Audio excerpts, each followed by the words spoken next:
Okay, so we've covered investors and how they get down. What you're going to want to do is when you start investing, invest in wallets. Get a wallet. Don't use the wallet from the exchanges where you buy your coin to hold your wallet. Just don't. You want them somewhere where nobody knows they are. Everybody knows where your stuff is if they know you're trading on Coinbase. They know you're trading on Bitfinex or Bittrex. They all know that. Get a wallet. Look up Trezor. Look up cold wallets. Look up cloud wallets, and look up the differences and try to understand the differences between all the different types of cryptocurrency wallets. Very important. I'm personally a fan of Exodus, the Nano Ledger. Trezor seems pretty cool. Haven't actually tried it yet, but I intend to. But making sure that your funds are secure is just as important as knowing how to make the funds, creating the funds, generating funds. If you can't hold on to them, what's the point? Let's see, what else on being an investor? I think that's really it. So you guys can kind of understand the difference between an investor and a trader. Then you have the gamblers, people who are purely in cryptocurrency just for the thrill. They're not doing any research. They don't really care about what's happening in the community. They're not interested in understanding the difference between a good company and a bad company, a good coin, a bad coin. They're not interested in any analysis. They just want to put some money in, make a bet, and shoot craps, which is fine. Hey, cool, you guys can do that, but understand that there are people like that in the space, and what I've seen is those people aren't successful in terms of realizing a profit and in terms of growing their capital. So take it for what it's worth. I wouldn't recognize being a gambler.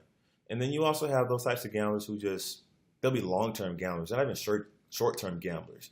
They'll you know what I'm saying, they'll put a bunch of money into something and continue to put money into it over long periods of time and just eventually just lose all their money over time. Not even the short, quick, go broke fast joints where they just are making bad investments in HYIPs. Look up HYIPs, high yield investment platforms.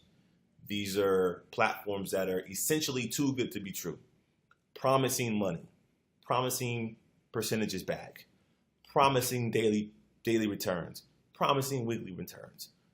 Lights, camera, action, glitz, glamour, cool websites, Telegram chat groups, get you warm and fuzzy, wear you down till you try a little bit of money, then they give you a little bit of money back. Then you put a little bit more money and they give you even a little bit more money back. Trust me, some of them work, most of them don't. I speak from experience. Experience is the best teacher, I'm telling you. Be extremely careful with the high yield investment platforms. I'll show you right here. Look, HYIP cryptocurrency. That's all you got to do to find them. They're not like hard to find. HYIP. Look.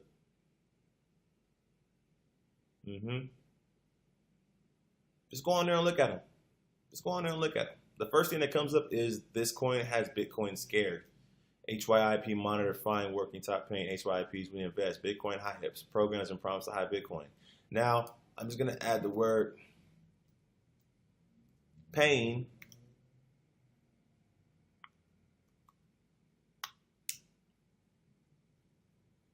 And you'll see, I thought we were going to get a cross-reference of some, oh, here we go. Paying, HYIPonline.com.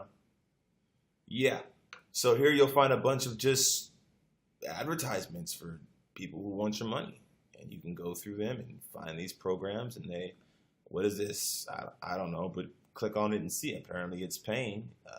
People have investments and it tells you what they're doing and how much they're making. And apparently on the left here, there you go, all paying HYIPs. Guys, be careful. That's all I'm going to say.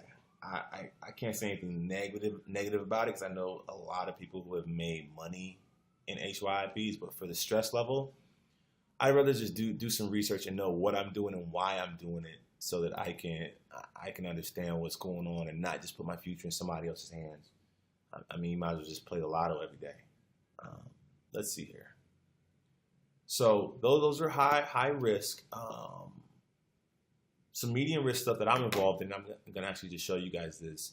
One of these joints is BitConnect. I'm pretty sure it's an HYIP, but from what I've seen, I've experimented with several, just experimented, and it's been interesting because that's why I can tell you that you got to be careful because the way they're set up, they're not set up for you to win. The difference with BitConnect has been that I've just been able to see that over the course of, I don't know, maybe it's been a month since I've been in BitConnect. I've been able to watch the money grow. I've been able to take the money out of the lending wallet, move the money around, take my BCH, my Bitcoin Cash wallet, which is actually listed on an exchange. You can always tell a lot about a company and a coin when it's listed on an exchange and is being actively traded and has volume. So yeah, I felt comfortable with BitConnect after experimenting with them and putting some money into it, putting some Bitcoin into it. I bought some Bitcoin with USD, and I took that USD and I exchanged it for Bitcoin. I took that Bitcoin and I bought into the BitConnect company by lending it to them on their lending platform is what it's called, which lends to their traders, which is a trading bot, some type of program, so to speak. It goes and trades, and you're given a percentage of what the bot makes that day, commensurate with what your investment lending level to the program has been. And thus far, guys, it's been pretty cool. You know, it's been pretty easy. You know, the website is easy to read, easy to understand, as you can see. I'm just going to show you guys let's see, what do I have here? Total investment. Do I have a total investment? Am I logged in? See, I just want to show you guys this basic stuff I'm doing. Maybe they logged me out. Oh, yeah, they logged me out.